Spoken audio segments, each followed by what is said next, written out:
Hello and welcome to SaltWire today for Tuesday, March 21st. I'm your host, Kate Walker. Charges have been laid after yesterday's stabbings at Charles P. Allen High School in Bedford. Yesterday morning around 9:30, police arrested a student after they say he stabbed two employees inside the school, then fled the building. Police confirmed yesterday the student was one of three people stabbed. Halifax Regional Police held a press conference today after pressing charges. This particular incident is an incident that is very uncommon. The level and the impact and, the details that were involved, and obviously can't share a lot of them with you today because the investigation is ongoing. But we are cognizant of, what's happening in our schools, and fundamentally, we work in very close partnership with HRCE and others to make sure that we provide the safest environment that we can for our youth that are in schools. Police say the staff members in hospital are in serious but stable condition. The 15-year-old was taken to hospital with non-life-threatening stab wounds and is now facing numerous charges. They include 2 counts of attempted murder, 2 counts of aggravated assault, 2 counts of possession of a weapon dangerous to public peace, 2 counts of carrying a concealed weapon, possession of a prohibited weapon, possession of a weapon knowing it's unauthorized, and mischief. He has attended court today, and the courts are going to make a decision whether he's held or not, but he did attend court today. Has he been offered mental health support at all? Is that something? I'm not aware if that was done in court today or not. Okay. Where will he be detained? If he is detained, I'm not sure of the court outcome today, but if he is, it would be at a youth facility. In Nova Scotia? Yes. And Sheldon McLeod will have more on this coming up later in the show when he speaks with a member of the Nova Scotia Parents for Public Education. A major donation was announced for the Dartmouth General Hospital today of $3 million. The gift was from the J&W Murphy Foundation as part of their Lead On Capital campaign launch. Our genuine connection with the Dartmouth General Hospital team and their patient-centered campaign priorities meant a very easy yes for us to donating to the Lead On campaign. We want to be part of that team. We want to help serve that mission, and we want to build on that culture. We want to lift healthcare in Nova Scotia. The $3 million will go towards 4 key areas of the campaign: African Nova Scotian healthcare bursaries, the geriatric care nurse practitioner program, palliative care, and investment in medical equipment, including the Dartmouth General's first magnetic resonance for MRIs. There's a real sense of collaboration, of innovation. We stand by each other, we help each other out. But you need resources in order to innovate. You need resources to really access those vulnerable populations, those frail populations, those palliative patients, right? What really struck me about where you wanted the focus of your gift to be was providing access to those patients that really needed it the most. The spring sitting of the Legislature opened today. Fixing Nova Scotia's healthcare system is top of mind for the Houston government and the official opposition. In the current state of the healthcare crisis, 137,587 Nova Scotians, or 13.9% of the population, do not have a family doctor. Another item of concern is housing. Last week, the finance minister introduced a $1.62 billion capital plan for the 2023-24 fiscal year, drawing criticism for not allotting spending for building up public housing stock during a national housing shortage. The tabling of the operating budget goes Thursday. Houston says much of it will again be focused on healthcare. One couple in Cape Breton are making the most of spring by tapping into their 1,400 sugar maples. Martha and Elmer Hart in the Margaree Valley have fired up the evaporator as they get set to make syrup. SaltWire's Aaron Beswick took a snowmobile tour to have a look at how it's done.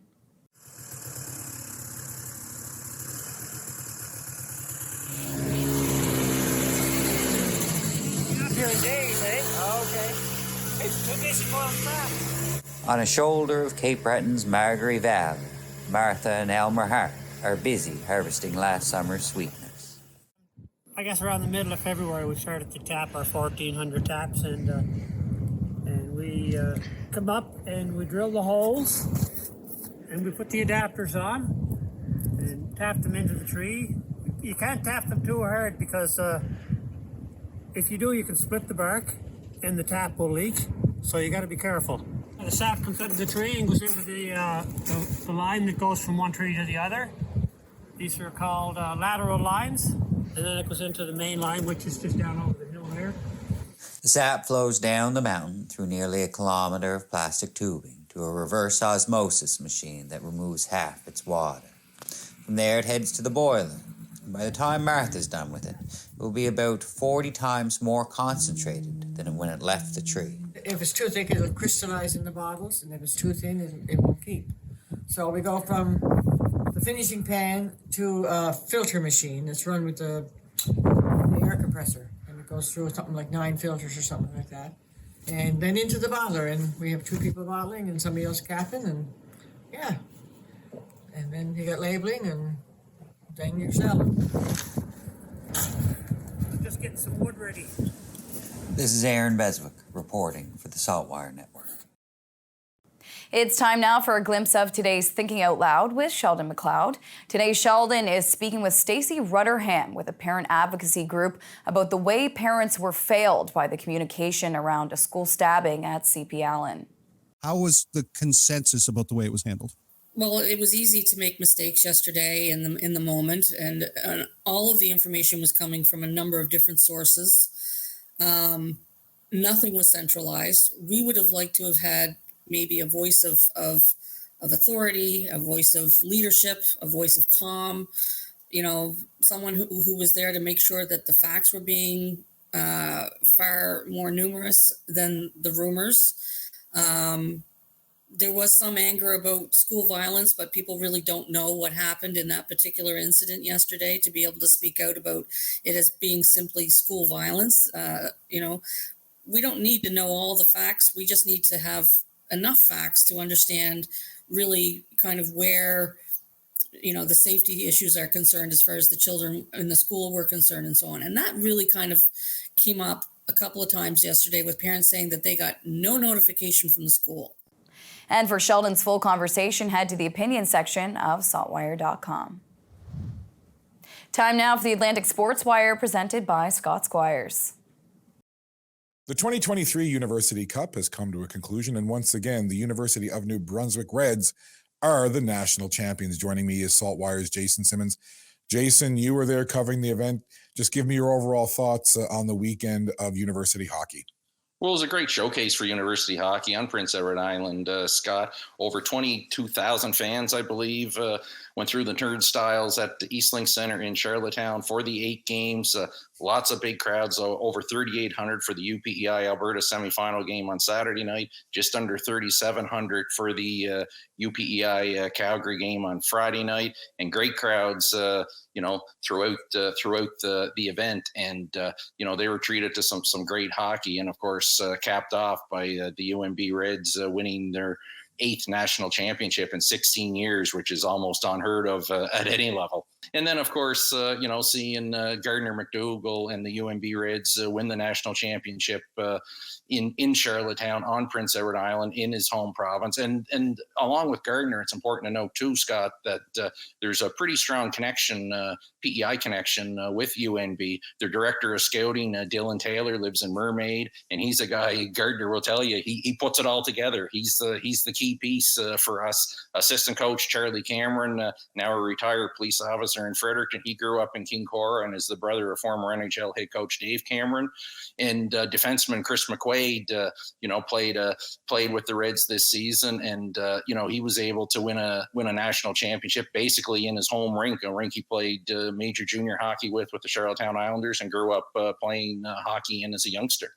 Jason, the people the stories you can tell. I know that if you ever ran for mayor of a town or a city in Charlottetown or in PEI, or even ran for premier, I think you'd do well, buddy.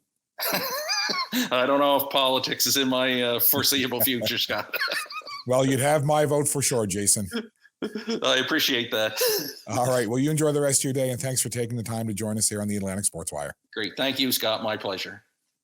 In Halifax, I'm Scott Squires for the Atlantic Sports Wire. Thank you, Scott. On to weather now to see what's coming up in the forecast. We're going to check in now with our weather specialist, Alistair Alders. Thanks, Kate. Well, it was a beautiful first full day of spring here in Halifax. Of course, the new season arrived just before 6:30 last evening. The sun was shining, the birds were chirping, the winds were lighter than it was yesterday, so it was feeling warmer out here today. And now I hate to be the bearer of bad news, but we do have a bit of snow to talk about in the upcoming forecast. First, though, this evening, just a few clouds and the temperature falling down to 2 degrees, and another chilly start tomorrow morning near -3 with mainly sunny skies. Lots of sunshine tomorrow afternoon, but a bit cooler than today. 5 degrees the high here in Halifax tomorrow. And then the snow. Thursday gets off to a calm start, but I am expecting snow to build in late Thursday afternoon through the evening. The timing's still a bit uncertain. Some models have it coming in a bit earlier than others. It does look like, though, the snow will be transitioning over to some rain. Before that, perhaps 5 centimeters of snow and then 8 to 15 millimeters of rain in the forecast. So anything we do get likely won't be sticking around, which is one of the perks of it now being the springtime, but certainly a bit of messy winter-like weather in the forecast late Thursday into early Friday, and we could be looking at a bit of snow on Sunday too, but we won't talk about that just yet. For now, keep soaking up that sunshine. Enjoy that spring sunshine that we do have. Kate?